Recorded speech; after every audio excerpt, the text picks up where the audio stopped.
C'est sombre, hein, parce que c'est des milliers d'emplois qui sont mis en cause.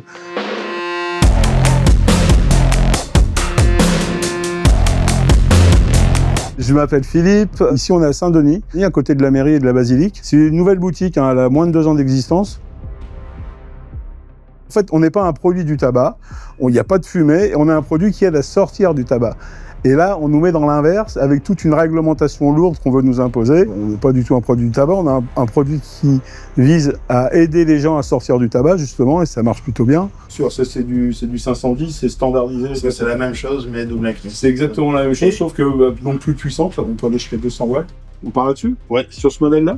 On nous remettrait dans cette case du produit du tabac, donc avec toute la législation qui va avec, sans consultation de nos organismes. On a des organismes qui sont là pour justement faire avancer le message sur la vape, et ils n'ont pas été consultés. Donc ça serait l'industrie du tabac qui va décider pour nous. D'ailleurs, ce qui nous embête beaucoup, c'est l'industrie du tabac qui va décider.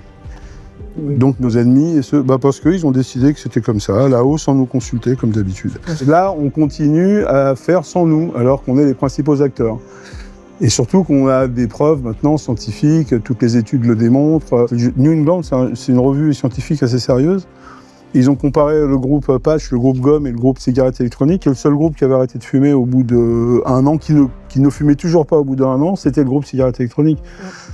Ouais, on peut en déduire pas mal de choses. Puis bon, ça fait 20 ans que la vape existe dans le monde. S'il y avait eu des graves maladies à cause de ça, je pense que l'industrie du tabac qui nous observe de près, on saurait quoi. L'avenir c'est sombre, hein, parce que c'est des milliers d'emplois qui sont mis en cause. C'est quand même une filière qui prend de l'importance, hein, mais si on nous met des bâtons dans les roues, on fait déjà de l'auto-régulation, hein, on fait attention à ce qu'on vend dans les boutiques spécialisées bien sûr. On est formé de plus en plus. Pour ma part, ça fait 13 ans maintenant qu'on est dans la cigarette électronique, et avec l'aide de nos labos, etc., qui nous aident à nous former sur tous ces nouveaux produits et à accompagner nos clients vers un arrêt du tabac. Je pense que le buraliste, à part certains qui ont fait l'effort d'avoir une boutique à part, ils ont autre chose à faire. Ils peuvent pas perdre de temps au comptoir à conseiller les gens. Mais 20, 25, 30 minutes pour vendre un produit, parce qu'il faut écouter le client, répondre à ses besoins. Et ça, on peut le faire dans nos boutiques spécialisées, forcément.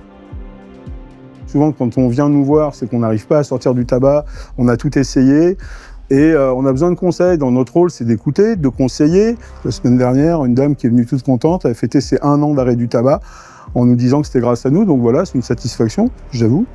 On est content de ça et on continue. Voilà, notre métier, c'est ça, c'est l'écoute, l'accompagnement et surtout bien cibler le besoin du client pour pouvoir lui proposer le produit qui va bien. Oui, le message, c'est que, au fait, nos instances, enfin, nous écoutent. Quand je dis nous, c'est ceux qui nous représentent, hein, comme la FIVAP, par exemple. C'est qu'on soit au moins, la moindre des choses, c'est d'être invité à toutes ces discussions. Si le souhait de nos gouvernants, c'est vraiment de faire éliminer la cigarette, de faire sortir les gens du tabac, parce qu'on sait le nombre de morts que ça cause tous les ans et tous les problèmes à côté.